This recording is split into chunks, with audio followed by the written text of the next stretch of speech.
Now, at the time, Germany was at its absolute peak in terms of science, in terms of medicine, in terms of physics and mathematics. The German culture was absolutely at its peak.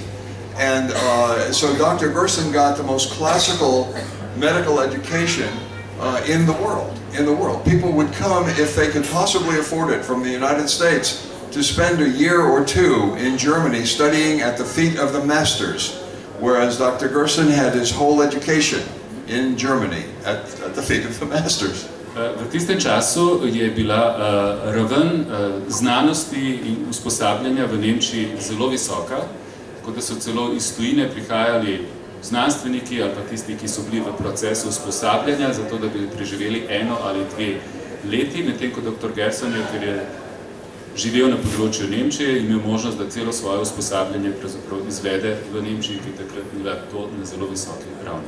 Well, so far so good. So far he was just a classical doctor. He was trained in the standard medical profession. He was very gifted at it. He was very good at it. He had one problem. He had one severe problem, and that was he had terrible migraine headaches, which would keep him flat on his back in total darkness for 3 days at a time. He was in such severe pain from migraine headaches.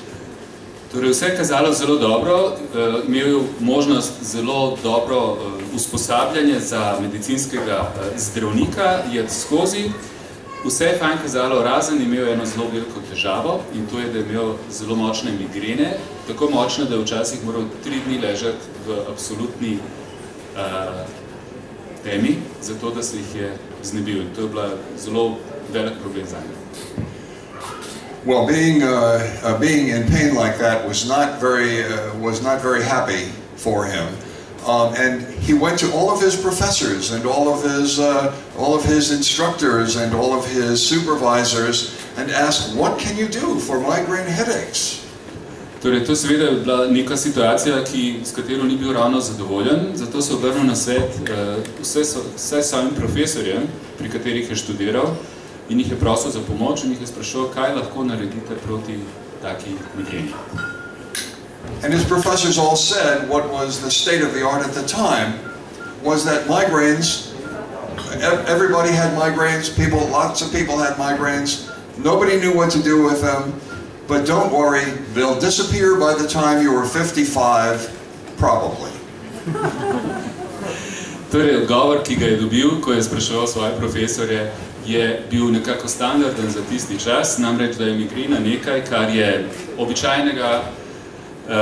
Veliko ljudi ima migreno in to je nekaj, ni nenavadno, vendar smatrajo, da takrat, ko bo dosegel starost, kakšnih 55, bo ta migrena izginila verjetno.